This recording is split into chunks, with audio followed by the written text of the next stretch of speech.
During the spring of 1973, an eerie encounter would shake two children to their core while vacationing on England's Isle of Wight. What they witnessed wasn't a person, at least not in any recognizable sense. The being they described would go on to be known as the Sandown Clown, a name that masks the chilling and perplexing nature of what truly occurred. Was this an alien visitation, a paranormal entity, or something far stranger that defies all categorization? Join us as we unravel the unsettling case of All Colors Sam, an encounter that remains one of the strangest and most baffling on record. The Isle of Wight lies just 4 miles off England's southern coast and is the country's largest island. Over time, many of its once quiet coastal towns have grown into bustling hubs for tourists. One such place is Sandown, a charming resort town nestled along the southeastern edge of the island. Though this scenic spot is steeped in history, from French military attempts to seize its shores to maritime disasters, it is an event from the early 1970s that would cement Sandown's place in a much stranger narrative. In May 1973, two 7-year-old children, referred to as Harry and Faye, were on holiday with their families near Sandown, staying at a campground adjacent to Lake Common, not far from the town's small airport. It was a bright, sunny afternoon when the two friends wandered off toward the marshy terrain near the airfield's edge. They could see airport workers in the distance, moving about their business behind the chain-link fence. Suddenly, a loud, jarring siren cut through the quiet, a sound like an ambulance alarm. The children stopped and scanned the surroundings, expecting something serious was unfolding at the airstrip. But the airport staff seemed entirely undisturbed by the sound, continuing their tasks as if nothing was out of the ordinary. Perplexed and curious, Harry and Faye decided to explore further, leaving the path and heading into the swampy ground toward a small wooden footbridge. Just as they approached the bridge, the blaring siren stopped. Moments later, something emerged from beneath the bridge, a tall, lanky figure pulling itself upright from the shadows. Startled, the children ducked into the brush to watch. The being they saw was unlike anything they had ever encountered. It stood roughly 7 feet tall, with an awkward, stilted walk. Its body moved with great effort, as if used to human locomotion, but it was the being's appearance that truly defied logic. The figure had no discernible neck. Its head simply sat directly on square shoulders. Its pale white skin almost glowed in the sunlight, and where ears should have been, small antennae jutted out from either side of its head. Its outfit was equally bizarre. A bright green, tattered tunic paired with a stained yellow cap that featured a reflective metallic ball on top. The entire appearance was almost cartoonish, but deeply unsettling. The figure wandered clumsily toward a shallow pool nearby. There, it dropped something and began flailing erratically in an apparent attempt to retrieve it, a movement that only added to the surreal nature of the moment. Eventually, the creature shuffled and hopped toward a thick cluster of trees and disappeared into the foliage. Almost immediately, the siren sound returned, echoing now from within the trees. Harry, nervous and shaken, wanted to go back to the airport. Faye, on the other hand, was intrigued. She insisted they follow the figure. Despite his hesitation, Harry eventually agreed, and the two entered the wooded area. There, in a small clearing, they encountered the strange figure once again. This time, it held a curious device, a microphone-like object connected to its chest by a white cable. The mechanical siren sound was emanating from the device, even though it wasn't near the creature's mouth. When the being noticed them, it turned to face them directly. Terrified, Harry turned to flee, and Faye almost followed, but then she heard something. A voice, not aloud, but in her head, calm, metallic, and oddly reassuring. "Don't be afraid," it seemed to say. "You are safe." The message stopped her in her tracks. Harry, seeing her pause, returned cautiously. Together, they stepped closer to the being. The strange figure then put away the device and approached them slowly.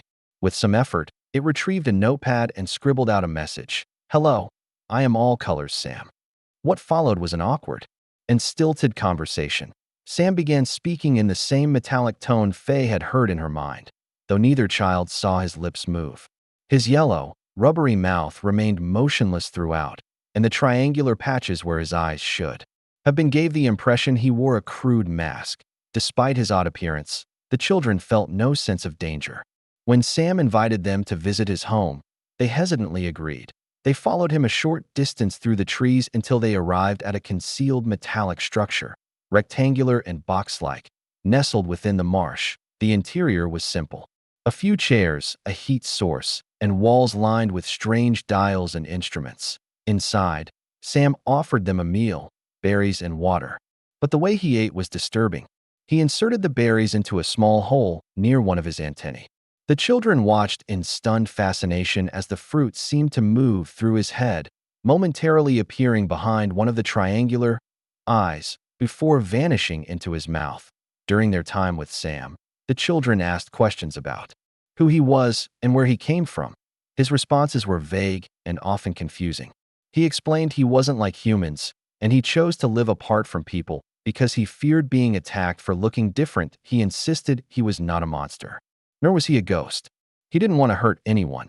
Eventually, Sam led the children partway back toward the woods before saying goodbye and vanishing into the underbrush, leaving them bewildered but unharmed. At first, Harry and Faye kept the event to themselves.